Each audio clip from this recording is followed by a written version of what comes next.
नमस्कार, NockingNews.com में आपका स्वागत है। एक ज़बरदस्त बयार चल रही है, एक सपना हम सब देख रहे हैं। हम सबको लगता है कि हमारी ज़िंदगी में कुछ खर्चे कम हो जाएंगे, हम लोग की पॉकेट पे जो बोझ है वो कम हो जाएगा। जो कुछ भी हो रहा है हर तरफ से महंगा महंगा हो रहा है, कहीं तो कुछ ऐसा हो जिससे हमारे जीवन पे बोझ कम हो। और उसी आस में हम जो इलेक्ट्रॉनिक व्हीकल हैं, ई व्हीकल हैं या बैटरी कार हैं, उनकी तरफ आस भरी नज़र से देख रहे हैं। और हमको लगता है कि ये गाड़ियाँ आ जाएंगी तो हम चैन की सांस ले सकेंगे। लेकिन क्या सचमुच हम चैन की सांस ले पाएंगे? क्या ये इनकी कॉस्ट और इनको चलाने की कॉस्ट, इनको रखने की कॉस्ट हमारे लिए, हमारे एनवायरनमेंट के लिए इतनी ही कम होने वाली है? क्या सचमुच देश प्रदूषण मुक्त हो जाएगा अगर हम ई व्हीकल पे चले जाएंगे? क्या सचमुच हमारा घर का बजट कम हो जाएगा? इन सभी पहलुओं पे बात करूंगा। कहीं मत जाइए, चैनल को सब्सक्राइब कर लीजिए।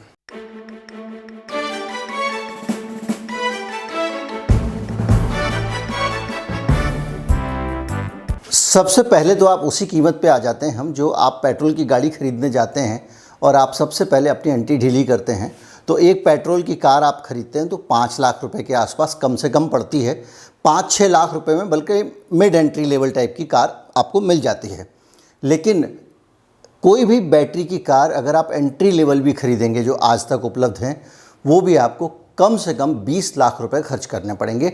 मसलन कि आप 15 लाख रुपए, जो पैसा आपको लग रहा है कि आप पेट्रोल से बचाने वाले हैं, उसका एडवांस में ही आपको देना पड़ेगा। और उस पैसे की रिकवरी कैसे होगी, क्या होगी, इसका हिसाब जो है वो अभी लगाया इसलिए नहीं जा सकता है क्योंकि बहुत सारी गाड़ियों का अलग अलग एवरेज है और इलेक्ट्रिक व्हीकल का भी अलग अलग परफॉर्मेंस है। इसलिए ये मान के चलिए कि मोटा मोटा आप 15 लाख रुपए पहले एडवांस में दे रहे हैं उस सुख को प्राप्त करने के लिए जिसको आप ई व्हीकल कहते हैं, यानी जिसमें आपको पेट्रोल का खर्चा कम आएगा, डीजल का खर्चा कम आएगा। लेकिन पेट्रोल और डीजल का खर्चा कम आने से ही आपका बोझ कम हो जा रहा है। मुझे ऐसा लगता है कि जब हम शुरू करेंगे तो पहले एडवांस में ही हम बहुत सारा पैसा कंपनी को दे देंगे जो बाद में हम बचाते रहेंगे। तो जो हमको फ़ायदा हो रहा है वो फ़ायदा कंपनी के पास पहुंच जा रहा है।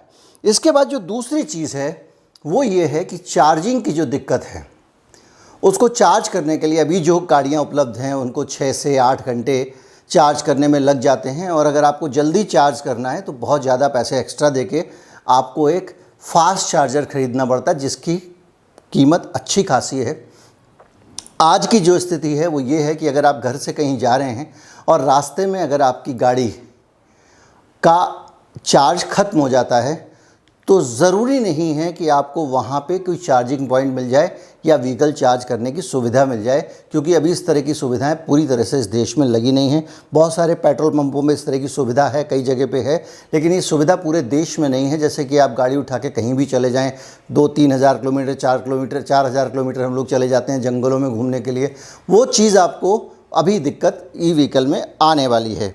इसके अलावा जो है उसका जो खर्चा है, लेकिन जो महीने का खर्चा होगा आपका, वो पर किलोमीटर कॉस्ट जो है वो आधी ही होगी। अभी तक जो अनुमान है, जो पेट्रोल में लगता है उसका आधा पैसा आपको खर्च करना पड़ेगा। दूसरा, ये गाड़ी जो है ना, इसमें ज़्यादातर इलेक्ट्रॉनिक सर्किट है तो इसमें जुगाड़ का स्कोप कम है क्योंकि इसके मिस्त्री अभी उतने नहीं हैं। मैं आपको उदाहरण देता हूँ। मेरी जो कार है उसका कार का होल्डर जो होता है बल्ब का, वो ख़राब हो गया था।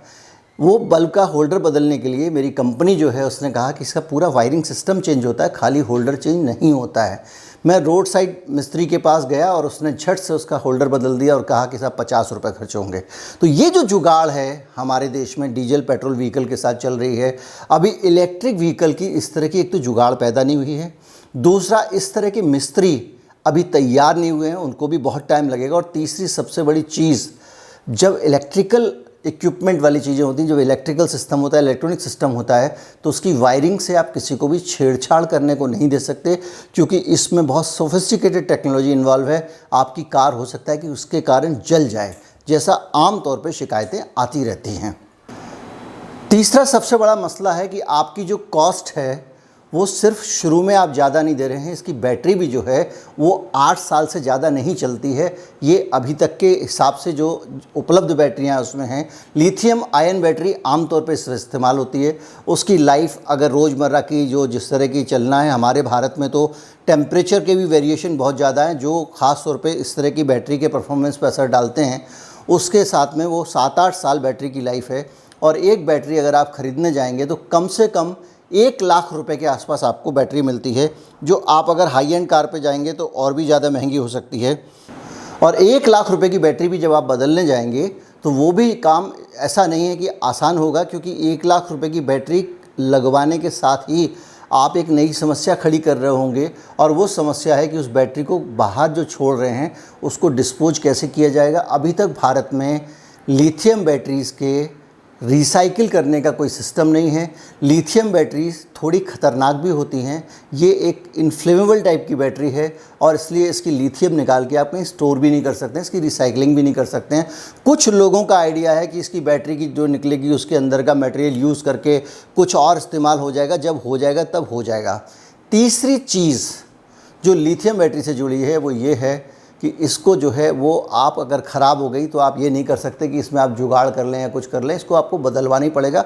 अभी भी हम लोग लिथियम बैटरी इस्तेमाल करते हैं, चाहे यूपीएस की बैटरी हो, कोई भी बैटरी हो, उसके अंदर अगर लिथियम बैटरी अपने मोबाइल की बैटरी हो, उसके मरम्मत का कोई इंतज़ाम नहीं होता है, जो लिथियम आयन बैटरी है। लिथियम की उपलब्धता भी बहुत कम है, ये बहुत कम जगहों पे दुनिया में पाई जाती है, इसलिए प्रचुर मात्रा में उपलब्ध नहीं है। ऑस्ट्रेलिया है या कुछ और देश हैं जिनमें ये उपलब्ध है, और वो देश जो हैं अफ़गानिस्तान में भी है, मैंने आपको वीडियो बताया था। तो इन देशों में जैसे जैसे इसकी डिमांड बढ़ेगी लिथियम की, जब पूरी दुनिया, चीन में भी लिथियम है और अभी हमारे यहाँ पे जो लिथियम बैटरी आती हैं वो ज़्यादातर चीन से आती हैं और चीन इसका लीडर है, मार्केट लीडर है। तो जैसे जैसे डिमांड बढ़ेगी आप और ज़्यादा व्हीकल ख़रीदेंगे। आप यकीन मान के चलिए, चूँकि इसकी उपलब्धता बहुत लिमिटेड है, तो जो आज डीजल पेट्रोल में होता है, ओपेक के लोग अपना रेट कम ज़्यादा करते हैं, अपने हिसाब से रेट तय करते हैं, उसी तरह से लिथियम बैटरी का भी रेट ऊपर नीचे होगा, कम ज़्यादा होगा। तो आप ये बात मान के चलिए कि जैसे जैसे डिमांड बढ़ेगी ये बैटरी और महंगी होती चली जाएगी। और सबसे बड़ी समस्या इस बैटरी को रिसाइकल करने की है। ये बैटरी जब निकलती है तो इसको रिसाइकल करना बहुत मुश्किल और एक बड़ा इलेक्ट्रॉनिक कचरे का सरदर्द भारत के लिए खड़ा हो जाएगा। और अभी तक इसको रिसाइकिल करने का कोई बहुत अच्छा तरीका ना तो निकाला गया है, ना भारत में उसको बनाने या इस्तेमाल करने का कोई इंफ्रास्ट्रक्चर मौजूद है। तीसरी चीज़, भारत में आज भी उसकी ज़रूरत के हिसाब से बिजली उपलब्ध नहीं है। आज भी हम सब लोग अपने अपने शहरों में कहीं ना कहीं पावर कट झेलते हैं और ऐसी हालत में हम लोगों को बिजली की उपलब्धता का एक संकट झेलना पड़ेगा, पहली चीज़। दूसरी चीज़, जो थर्मल पावर स्टेशन है जो आपके बिजली बनाते हैं, वो जिनसे जब आप बिजली बनाएंगे वो, तो भारत में भी ज़्यादातर thermal power station fossil fuels पे बेस्ड हैं। यानी जो नेचुरल रिसोर्स जिस तरह का होता है जो रिन्यूएबल नहीं है, मसलन कि पेट्रोल, कोयला, डीजल, इस टाइप से चलने वाले, गैस से चलने वाले हैं, इन सब चीज़ों का आप अपने पेट्रोल के ज़रिए और डीजल के ज़रिए आप गाड़ी में तो उसकी खपत कम कर देंगे, लेकिन जो थर्मल पावर स्टेशन है, जो पावर स्टेशन हैं, वहाँ पे तो आपको ये अपनी गाड़ी के लिए चार्जिंग करने के लिए वहाँ थर्मल पावर स्टेशन में आपको पॉल्यूशन करना पड़ेगा, वहाँ कोयला जलेगा। आपकी गाड़ी डीजल नहीं जलाएगी, पेट्रोल नहीं जलाएगी, लेकिन वहाँ कोयला जलेगा। दूसरा, एक ट्रांसमिशन लॉसेस होते हैं। बिजली जब बिजली घर से आप तक आती है तो रास्ते में 8% बिजली खो जाती है, यानी जो पावर का कंजम्पशन है या जो एनर्जी का कंजम्पशन है वो और ज़्यादा बढ़ जाएगा। इसके अलावा एक और समस्या सबसे बड़ी जो आने वाली है वो ये आने वाली है कि इन बिजली की जो मैन्युफैक्चरिंग होती है, इन बैटरी की, माफ़ कीजिएगा, लिथियम बैटरी की जो मैन्युफैक्चरिंग होती है, इसको जो बनाया जाता है, इसका जो उत्पादन होता है, वो भी आसान काम नहीं है। और इस मुश्किल काम को करने में भी बहुत सारा पॉल्यूशन होता है। यानी कि आप ये सोच रहे हो कि धरती प्रदूषण मुक्त हो जाएगी, तो प्रदूषण जो धुआं है वो आपकी गाड़ी के साइलेंसर से नहीं निकलेगा, थर्मल पावर स्टेशन की चिमनी से निकलेगा। पहली चीज़, धुआं हो सकता है आपकी गाड़ी से ना निकले, लेकिन बैटरी के निर्माण में प्रदूषण होगा। और ये सारी समस्या पूरी दुनिया में समझदार लोग इस पर चर्चा कर रहे हैं और वो सोच रहे हैं कि इसका रास्ता कैसे निकाला जाए। लेकिन असल चीज़ जो आप सोच रहे होंगे, आपके दिमाग में अभी तक आ चुका होगा, क्योंकि आप मेरा चैनल देखते हैं और हमारे चैनल देखने वाले लोग बहुत इंटेलिजेंट हैं। और ये बात मैं ऐसे ही नहीं मस्का लगाने को नहीं बोल रहा हूँ, ये सचमुच मैंने महसूस किया है। जो आप कमेंट करते हैं उसके ज़रिए पता चलता है। और वो ये कि भाई साहब ये जो पेट्रोल पे अनाप शनाप टैक्स लगा रही है सरकार, इससे तो छुटकारा मिलेगा। कम से कम कुछ भी हो जाए ये टैक्स तो नहीं देना पड़ेगा, लेकिन टैक्स समेत जो आप पेट्रोल ख़रीद रहे हैं उसके कई गुना दाम में आप गाड़ी ख़रीद रहे हैं, ये सब कर रहे हैं। ठीक है, माना आपको, लेकिन कुछ खर्चे कम होंगे, जैसे कि इंजन ऑयल का खर्चा, कूलेंट का खर्चा, ये सारे खर्चे जो पेट्रोल की गाड़ी में होते हैं वो डीजल की गाड़ी में नहीं, वो इलेक्ट्रॉनिक व्हीकल में नहीं होंगे। लेकिन जो टैक्स का मसला है उसको लेकर इतना निश्चिंत होने की ज़रूरत नहीं है। आज सरकार टैक्स कम कर रही है आपको गाड़ी बेचने के लिए, और कल वो टैक्स कैसे आपके ऊपर लगाएगी। मैं आपको यूके का एक उदाहरण देता हूँ। यूके में बहुत परेशान हो रहा है वहाँ का सिस्टम, और वो बता रहे हैं कि 2040 तक अगर यूके में कोई नया टैक्स नहीं लगाया गया तो 26 लाख करोड़ से ज़्यादा का नुकसान हो जाएगा वहाँ के एक्सचेकर को, वहाँ की सरकार को। 26 लाख करोड़ का। तो अब वो क्या कर रहे हैं, इस नुकसान की भरपाई के लिए, हमारी सरकार तो नुकसान की सोचती भी नहीं है, वो कर रहे हैं फ्यूल ड्यूटी के तौर पे इलेक्ट्रॉनिक व्हीकल पे टैक्स लगाएंगे कि भाई आप फ्यूल नहीं चला रहे हो लेकिन आप इलेक्ट्रॉनिक व्हीकल चला रहे हो, आप सड़कों का इस्तेमाल कर रहे हो, तो इसलिए आपको पैसा देना पड़ेगा। वहाँ का असेसमेंट ये है कि जो आदमी पेट्रोल गाड़ी चलाता है वो तो 74,000 75,000 रुपये टैक्स देता है, और जो ये वाली गाड़ी चलेगा ई व्हीकल वो 32,000 ही टैक्स दे रहा है। तो इसको कंपनसेट किया जाए। इसमें काफ़ी सारे तरीके निकाले जा रहे हैं इनसे ज़्यादा टैक्स लेने का, और वो तरीका है, उसमें से एक तरीका ये भी है कि भाई पर किलोमीटर के हिसाब से इनसे चार्ज कर लो। दूसरा कोई कह रहा है कि गाड़ी बिक्री, देखिए तेल जो है वो तिलों से ही निकलेगा।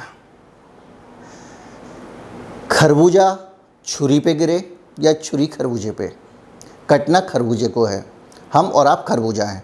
तो अगर आपको लग रहा है कि ई व्हीकल आ जाएगा तो आपको राहत मिल जाएगी, तो ऐसा नहीं है, क्योंकि सरकार को जो डीजल पेट्रोल पे जो मोटा टैक्स लगाती है, जब उस टैक्स का में कमी आने लगेगी, वो आमदनी में कमी आने लगेगी, तो उसका खामियाजा भी आपको ही भुगतना पड़ेगा। सरकार इलेक्ट्रिकल व्हीकल से, इलेक्ट्रॉनिक व्हीकल से, बैटरी कार से वो भरपाई कर लेगी। अब निचोड़ ये कि क्या करें। आप में से कई लोग सोच रहे होंगे क्या करें भैया, आपने तो कह दिया ई व्हीकल भी मत चलाओ, एक विकल्प आया था वो आपने मना कर दिया, पेट्रोल डीजल के ही चलाते रहें क्या, कब तक करेंगे, ये तो बढ़ता ही जा रहा है, महंगा होता जा रहा है। ये समस्या तो है, लेकिन इस समस्या का समाधान इलेक्ट्रिकल व्हीकल कितने हैं ये आज की तारीख में नहीं कहा जा सकता। आज की तारीख में हमारे पास जो आंकड़े हैं, हमारे पास जो जानकारियाँ हैं, उसके हिसाब से मामला 50-50 का है। चाहे ई व्हीकल ले लो या पेट्रोल व्हीकल ले लो, मामला उतना ही पड़ेगा, कोई ज़्यादा फ़ायदा आपको नहीं होगा। अभी शुरुआत में हो सकता है कि आपको आर्थिक नुकसान हो जाए, क्योंकि जब आप ई व्हीकल ख़रीदते हैं तो उसमें बहुत सारा पैसे आप लगाते हैं। दूसरा ये है कि इलेक्ट्रॉनिक उत्पाद होने के कारण ई व्हीकल की एक एजिंग होती है।